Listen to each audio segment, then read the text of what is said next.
somebody teaches this class, they teach it straight through for the whole 13, 14, 15 weeks. Because of the travel distance, those sort of things, we've got a group of 4 of us that are going to tag up and do this. I'm basically the teacher on record kind of thing, so all the grades, all that stuff comes through me. But you're also going to hear from John McCallum, who's the pastor of First Baptist in Hot Springs. You guys have heard of John before. He's going to be here for 3 of those weeks, I think. And then Rick Grant, who is at First Baptist in Benton, is going to be Benton, right? First Benton is going to be with you for about 3 weeks as well. And then Robbie Sherman, who's pastor of First Baptist in England. I don't think Robbie's taught any of our classes yet with the Delta Institute, but you're going to enjoy him as well. He's going to be here for some of those. I'll be back at the very end of the semester to get the final test and wrap it all up and that sort of thing. You should have a class syllabus there with you. Did you get one of those, brother? Okay. You got that class syllabus. I'll let you read that on your own at some point. That'll tell you what we're going to cover, what you're responsible for each time we get together. You'll see a syllabus there that'll have every day that we're going to have the classes each Tuesday with the assigned readings. And when you see out the side it says TGS, that's telling God's story, okay? That's the pages you need to know or have read in this book to prepare for that class lesson. And it'll also give you some Bible stories that you can read as well. Different sections of the scripture to go along with that. The grading is going to take place basically, there are 3 different ways. We'll have 3 tests. Those tests are, they're 150 points apiece. Don't sweat it because most of the ones I'm going to give you, you will either do them here or you'll take them home. Okay? The ones you do here will probably be open book. You can look at all your notes, everything. And my way of teaching is I just want to make sure you're familiar with the stuff that's there. You know where to go to get it. Okay? And so there may be a take-home one. There's going to be some you do in class. In addition to that, we're going to have some quizzes on your reading material that will come right out of the book, okay? Those will be just multiple choice things, so no use sweating that either. Most of you would probably be able to take those quizzes right now and pass them with no problem, okay? Don't know how many of those we're going to have, if we'll have one every class session, but be ready for one every class session. We're going to take the top 5 of those, of your scores. Top 5, I'll double that. That'll count as a 100-point score, whatever that is. And then we've got 100 points just for showing up, okay, just for coming. Now, as Kim said, usually when this is taught, like in the college setting, folks have to be there like a Monday, Wednesday, and Friday for an hour at a time, or Tuesday, Thursday for about an hour and 15, hour and 30 minutes at a time. Since this is a 1 day a week, basically what we're doing, you'll have 3 class periods in 1 week. So you need to be here. Because if you miss one, that's like missing 3 weeks, you know, if you're taking it at college. Washita does a great job for offering this $150. My goodness, I'm going to tell you, you can't get 1 semester hour at Washita for $150. I'm thinking it's more $250 to $300 a semester hour there. So you just see, you put that together and you figure out what you get. Hopefully at the end of all this, you'll think you got something at least. Now, as you look there on your syllabus, here's what the course description is all about. We're going to survey the redemptive story of the Bible. That's how we're going to approach the Bible. Not as just a bunch of different stories thrown together, but as the story of God's redemption from beginning to the end, Genesis to Revelation. And we're going to emphasize how that story, and what the Bible is one story. All different kinds of little stories, but they all form one story. How that story shapes a Christian worldview and affects the decisions we make in life. Now, here's what we hope happens. Number 1 is that at the end of this, you're going to be able to tell the Bible story from beginning to end. Now, in your book, I love the way that they kind of put this together. I think they have 14 episodes where they divide the Bible story into 14 episodes. Next week, I'm going to give you an outline that we're going to use, and I've condensed those down to 9 with my outline. So we'll have 9 kind of episodes that we're going to be looking at. I'll give you that whole emphasis on what that's about next week. Please take what you have, this blue notebook, use it to take your notes on, those sort of things. I'm going to have slides each time that I teach. So if there's an important thing that's going to be on the slide, you may want to write some of that stuff down just to have it for your own notes, have it for tests, that sort of thing.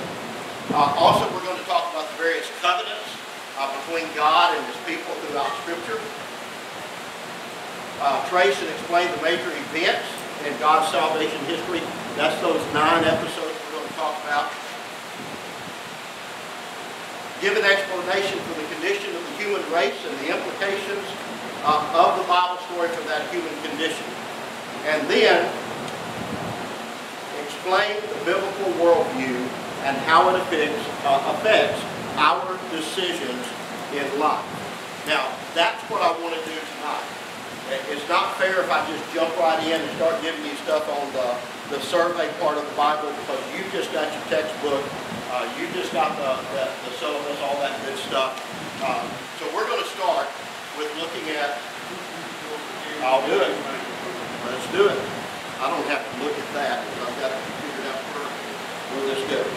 Hey, look at that. That sounds awesome. Can you guys still see that? I'm not blocking it, am I?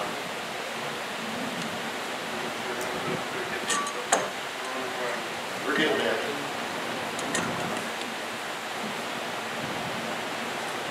I hope that'll work. Right there. Is that coming through okay? Yes. All right. Here we go then.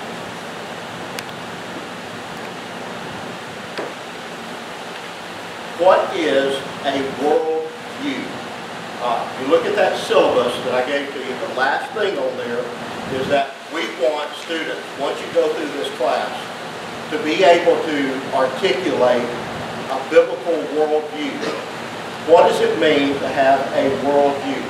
Well, a worldview is simply the way we think the world works and how we fit into it. You may want to write that down. A worldview is the way we think the world works and how we fit into it. A worldview is basically those beliefs that I build my life on. How I view everything, whether that's life, death, the past, the present, the future.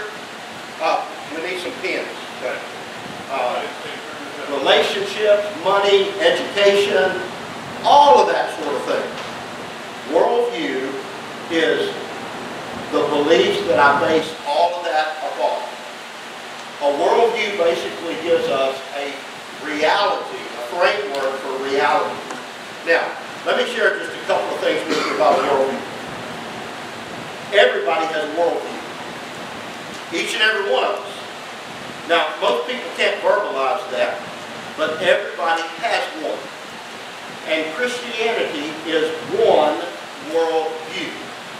Christianity is a way to look at the world and how we fit into the world, and to make sense of the world. But Christianity is one worldview among many. There are competing worldviews out there, guys. We all know that to be true, right? Yes. Every major religion of the world is a worldview. Hinduism is a worldview. Islam is a worldview. Judaism is a worldview. New Age stuff is a worldview. Every major religion is a worldview. It's how somebody looks at the world and makes sense of it. Now, a worldview basically asks these 4 questions.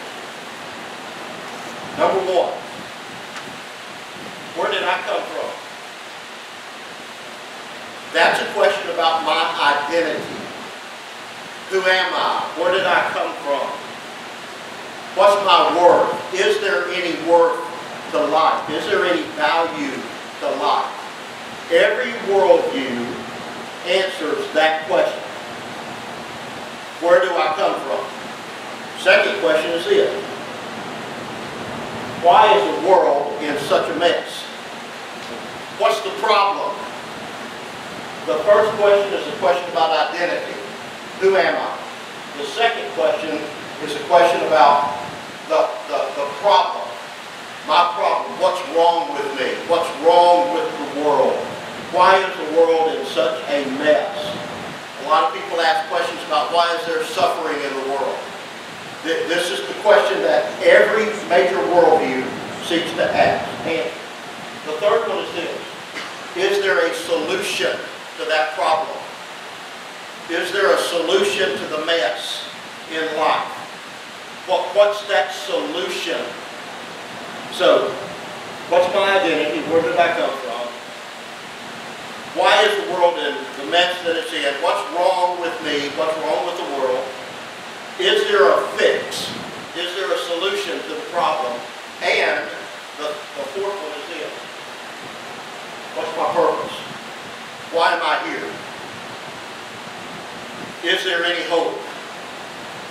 Those are the basic four questions that any worldview is going to answer. Now, since Christianity deals with all of life, the Bible, the basis of our Christian thought, answers each one of these four questions in very specific and straightforward ways. Now, as we go through this survey of the Bible over this semester, I want you to be thinking about these four questions. As we highlight those major sections of the redemption story, you think about these four questions. You know, where did I come from? Who am I? Why is the world in such a mess? Is there a solution to the problem?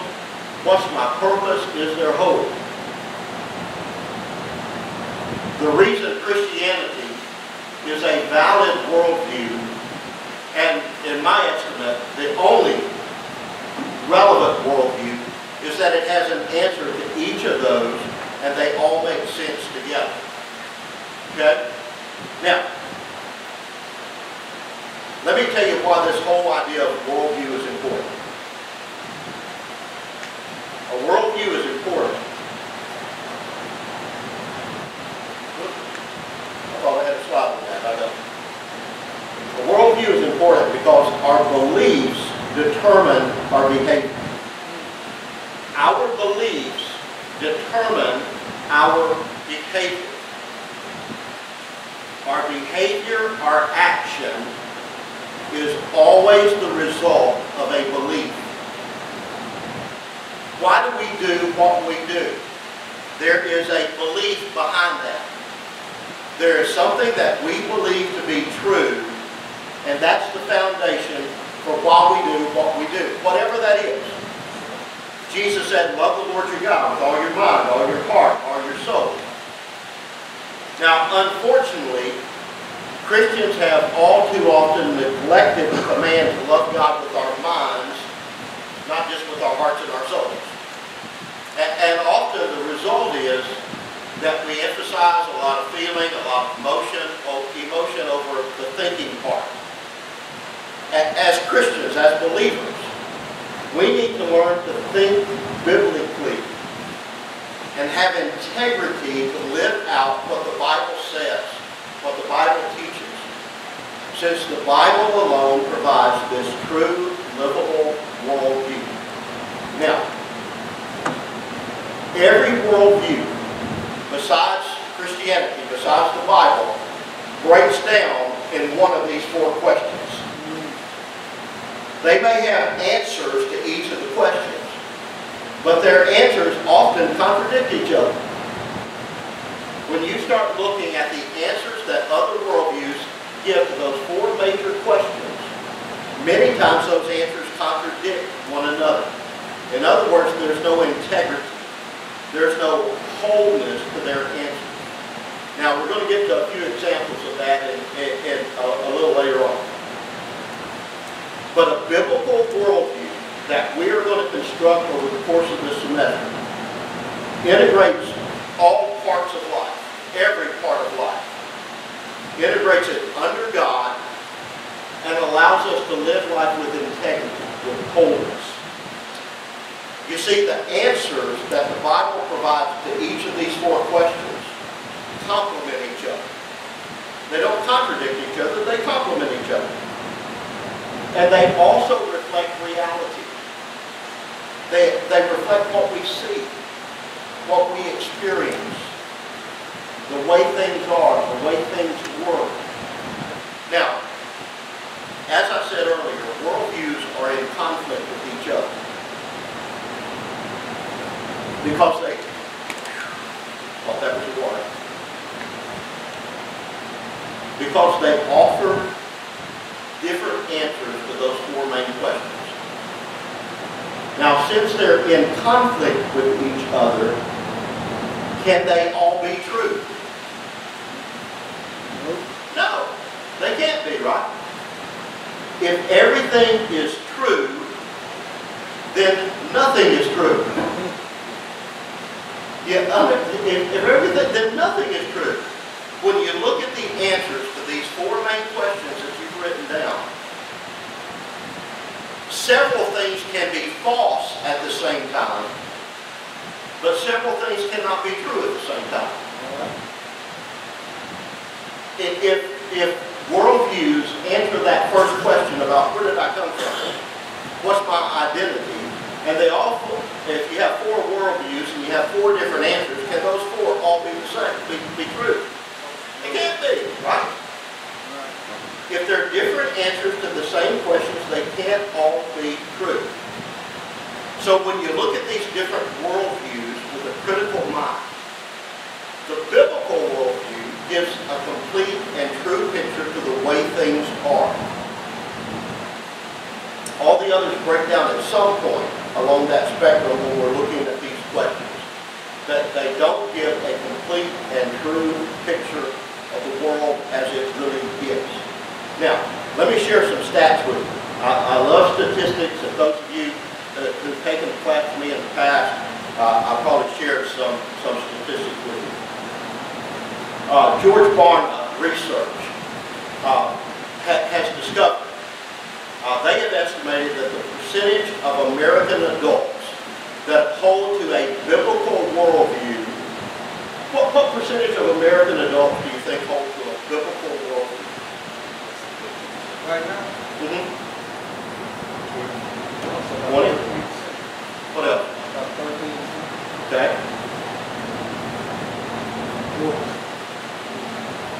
4%. Now we're going to explain a biblical worldview in just a few moments. According to their research, among American adults, only 4% of our American adult population have what we would say would be a biblical worldview. So the primary reason that people don't act like Jesus is because they don't think like Jesus. Right. Okay? Right. What was equally alarming in the research they did some research too among born-again Christians, those who would count themselves as born-again Christians. And they discovered among that group that only 9% held to a biblical worldview. How much? 9. Not 90, 9. Now in another survey they did, 62% of people that they surveyed described themselves as Christians. When asked how they made decisions, here's what they said. 24% said they made decisions by feelings, by what felt right, what felt good. 16% by what the Bible said. 9% by what makes most people happy and causes the least amount of conflict. And 7% by what produced the most beneficial outcome for me. What's the best thing for me? You see, worldviews have consequences, and false worldviews can be disastrous because beliefs determine behavior. We think something, we believe it, and we act on it. Beliefs determine behavior. Proverbs 23:7 says, as a man thinks in his heart, so is he. That's what he does. The Bible speaks to all of life. And the teachings of the Bible compete with other worldviews out there for our allegiance. Now, since this biblical worldview is the only one that accurately describes reality, we need to implement it in a bad way to avoid disaster within the church. We need to be good stewards of our minds. We need to learn to think biblically and to apply that biblical truth to all areas of our life. So, here's the big question. Pointing at the screen, like that's going to help, huh? How do we know what's true? I mean, how do we know what's true? Some people would even ask the question, is there such a thing as truth? Does truth even exist today? Now, American society has embraced what is known as tolerance. Somebody give me a definition of tolerance. Don't step on toes. What's that? Don't step on toes. Don't step on toes. Okay?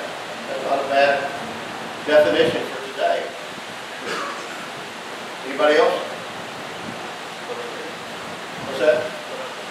Okay, put up with it. Tolerance today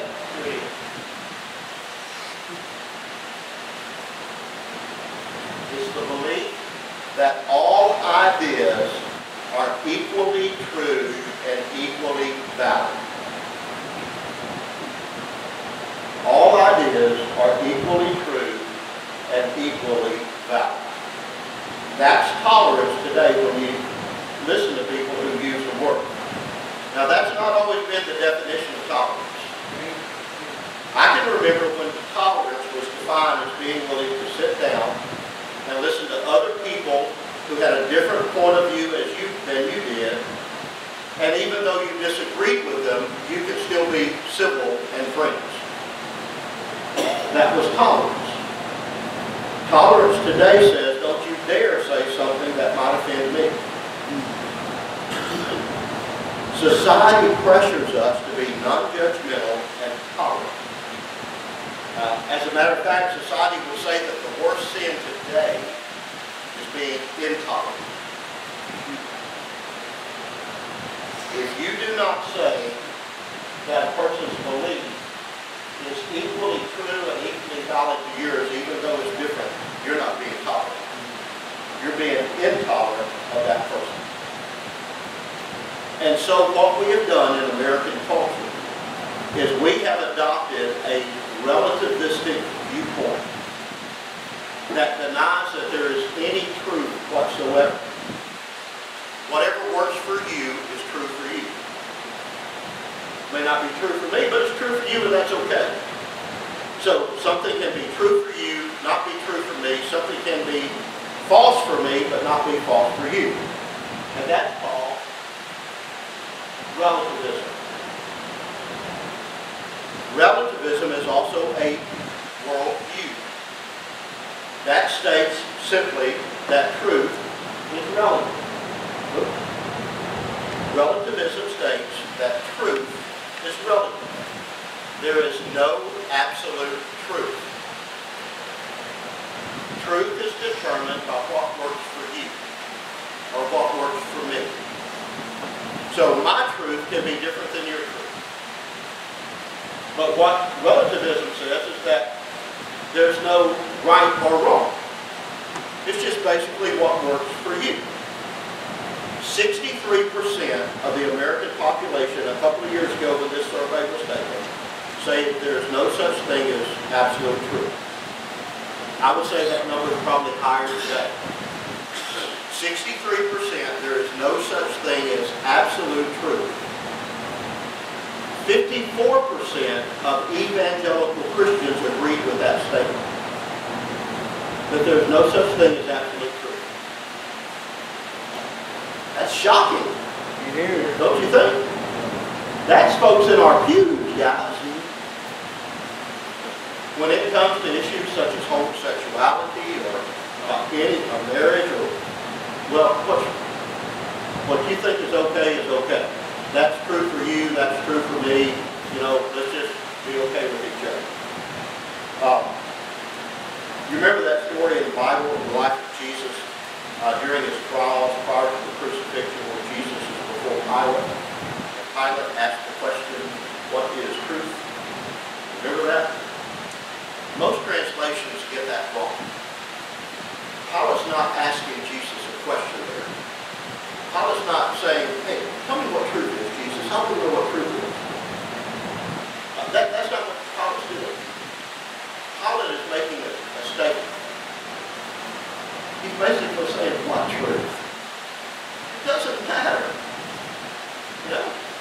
What truth? You know, what is truth? It really doesn't matter. That's what Pilate's saying.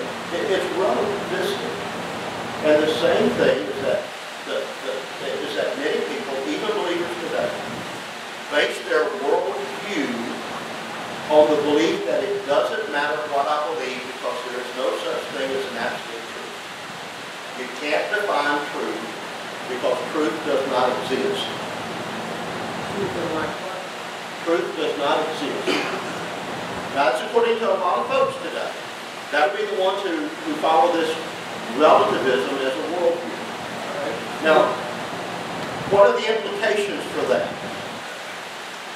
For that kind of thinking, what are the implications for religion? If there's no absolute standard of truth, no right, no wrong, then there can be no ethics. You see, ethics is the study of standards of conduct and moral judgments. It's our behavior that's based upon our morals. It goes back to belief determines behavior, okay?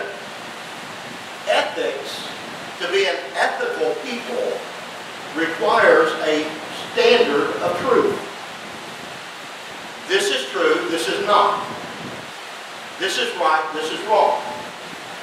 Relativism says there's no standard. There's no truth. And so the ultimate outcome of relativism is an absence of ethics. It's an absence of having a basis to say this is always right, this is always wrong. And so today, in a lot of schools, ethics is no longer a topic of discussion. In business schools, very few will teach business ethics today. Medical schools, very few teach medical ethics today. Why? Because the culture says truth is relative. You see the danger with that? You see the danger when we say that all worldviews are equal? That there is no absolute right, no absolute wrong. If you want a book that is good on this, you need to check out Chuck Colson. Some of you may remember Chuck Colson. He was on the administration of Nixon and Watergate and all that. Came to faith as he was going to prison for that. Came out of that, began a ministry called Prison Fellowship, which is an incredible ministry of restoration to those who find themselves in prison. Some of you guys may participate in what's called the Angel Tree during Christmas. That's an outshoot of Prison Fellowship, providing Christmas gifts to children whose parents are incarcerated over the holidays. First Baptist Stuttgart takes care of all the kids in Arkansas County, Lee County, and one other county who have parents who are in prison over the holidays and provides Christmas gifts for them. That's out of Prison Fellowship. Chuck Colson. In his book, The Good Life, Colson discusses these logical outcomes of all of these worldviews and how the biblical worldview is the only one that answers all these major questions of life with integrity. And he uses this illustration. I want you to think about this. Let me get to this. He starts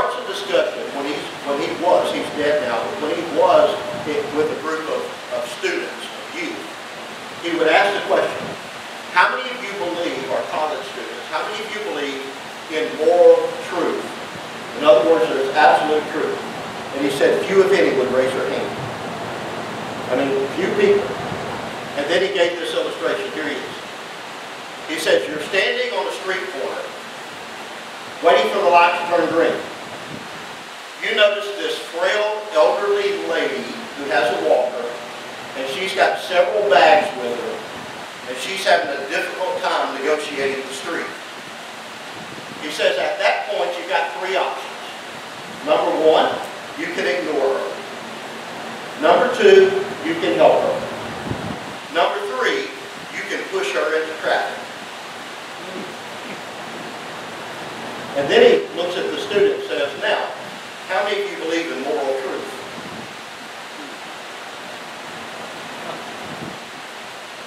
That's where relativism breaks down, folks. Even those who would say there is no such thing as absolute truth would never say it's okay to push the little lady off in the traffic, would they? They wouldn't say that. They'd say, no, that's wrong. What? I thought you said there's no right and wrong. There is. That's the morals. That's the conduct. So that modern definition of tolerance goes against reality. All you got to do is use that one illustration. Knocks it out of the water. It goes against what is real. There is nobody who would say, hey, it's okay to push the little lady out of the traffic. Just get rid of it. Now, if there's a correct worldview, and remember we said all the worldviews are in competition with each other. They contradict each other, so they can't all be correct. If there is a correct worldview, then there has to be truth. And we have to be able to define that truth. So, how does the Bible define truth? John chapter 14, verse 6, where Jesus said, I am the way, the truth, and the life. Biblical Christianity proclaims Jesus as the truth. And so Christians must believe in truth. Now, how do we know what is truth? I'm going to give you 4 ways to know truth.